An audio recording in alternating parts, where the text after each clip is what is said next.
Já vimos aqui no canal que as anemias possuem diversas classificações, principalmente referente às suas causas. A anemia falciforme, que é uma dessas classificações, requer alguns cuidados especiais. Eu sou a Vivi, biomédica e mestre em fisiologia humana, e no vídeo de hoje nós vamos conversar sobre o que é essa tal de anemia falciforme e por que ela gera uma preocupação a mais nos pacientes que são acometidos.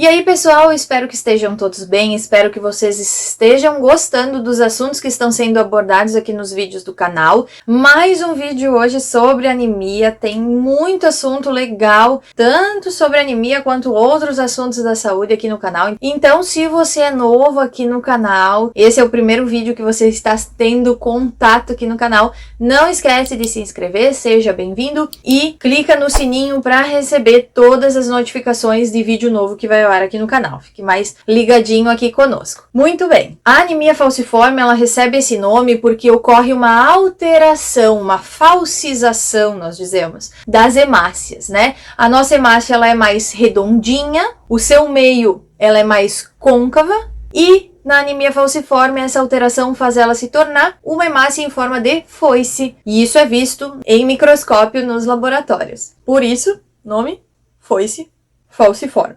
Ela é uma doença hereditária, então ela passa de geração para geração, tá? Por ser genética, ela se origina de uma mutação no DNA. Então, essa mutação, ela ocorre lá no cromossomo 11. Eu já trouxe em outros vídeos aqui no canal como ocorre a formação da hemoglobina, né? A hemoglobina, ela é uma proteína muito importante para o transporte dos gases do nosso organismo, né? O oxigênio e o dióxido de carbono. Para formar essa hemoglobina, nós temos a junção de 4 globinas.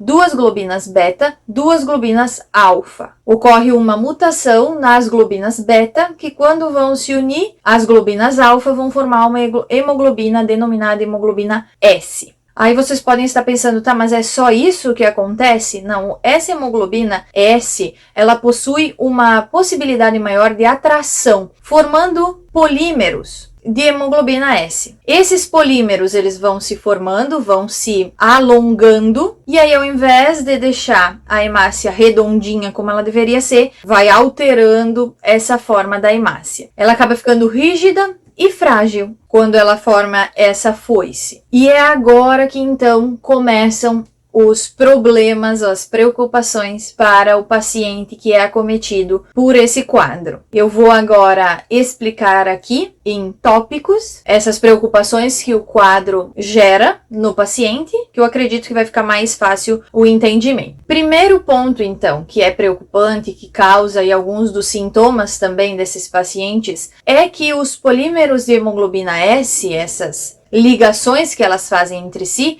impossibilitam que essa hemoglobina se ligue ao oxigênio. Então, essa hemácia falcizada, ela não consegue transportar oxigênio para os órgãos e demais tecidos. E acho que nesse ponto vocês entendem o quão preocupante isso é. Segundo ponto, quando esse oxigênio, essa molécula de oxigênio não consegue se ligar à hemoglobina, ela acaba se ligando entre si e com outros elétrons que estão disponíveis no nosso organismo. Atraindo esses elétrons, ela acaba formando o íon superóxido. Ele é uma das moléculas presentes no grupo dos radicais livres. E aí, quem assistiu já meus vídeos falando sobre inflamação, falando sobre a importância de alimentos anti-inflamatórios, alimentos antioxidantes, né, já me ouviu falar então dos radicais livres. Essas moléculas de radicais livres, elas são as principais moléculas presentes no desenvolvimento das diversas doenças que existem. E no caso, esse íon superóxido, ele acaba danificando a parede da hemácia. gerando uma lesão nessa hemácia que já está falsizada. Então aqui já são dois problemas. O íon superóxido, ele também acaba oxidando, né, lesionando a própria hemoglobina S, porque não é uma hemoglobina S que está presente na hemácia, são várias hemoglobinas S. E elas entre si, assim, acabam se agregando e formam o que nós denominamos na área dos laboratórios, ali das análises de sangue, como corpúsculo de Hens,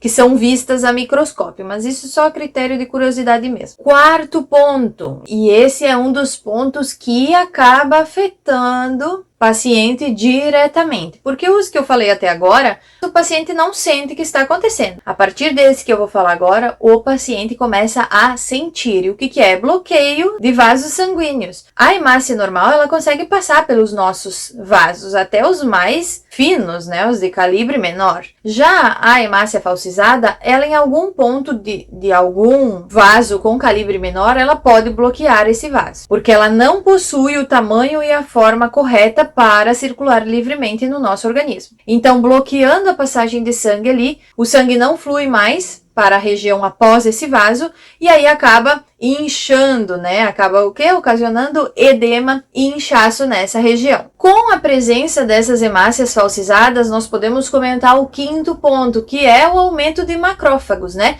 Os macrófagos estão na nossa corrente sanguínea, eles são uma das nossas células da defesa, e eles vão começar a comer essas células danificadas, porque é o trabalho deles, eliminar o que é ruim para o nosso organismo. Então eles vão lá e, como se abocanhasse, né, essa hemácia e degradasse ela. Só que quando eles começam a destruir essas hemácias, eles acabam degradando ela antes, então a falsização da hemácia diminui a vida dessa hemácia, porque ela não vai conseguir viver lá o entorno de 120 dias, que é o período de uma hemácia, de vida de uma hemácia, e claro, vai ter uma destruição muito grande dessas hemácias. Aí o que acontece? A anemia falciforme, né? Paciente com pouca hemácia vai desenvolver anemia. Não vai ter hemoglobina aí em boas concentrações para transporte de gases. À medida que os macrófagos vão degradando essas hemácias falsizadas, eles vão liberando citocinas, que são um tipo de marcadores inflamatórios. Essas citocinas, elas vão viajar, vão ir entrar em contato em várias regiões do organismo e vão avisar o que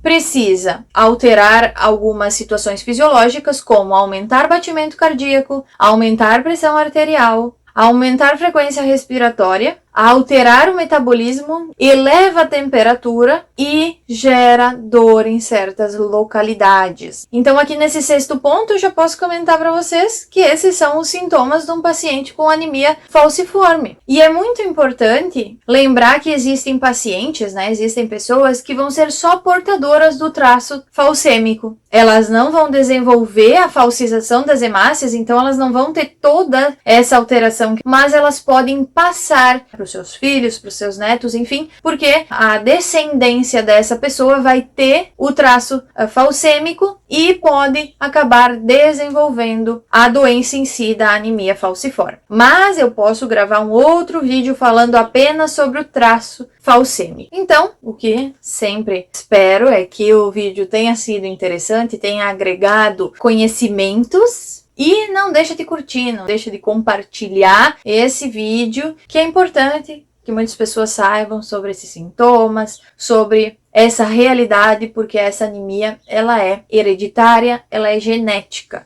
mas possui tratamento. O paciente acometido precisa tratar para que não tenha tanto desconforto com este quadro. Então, qualquer coisa, eu fico aqui à disposição. Fiquem bem e até o próximo vídeo, se Deus quiser.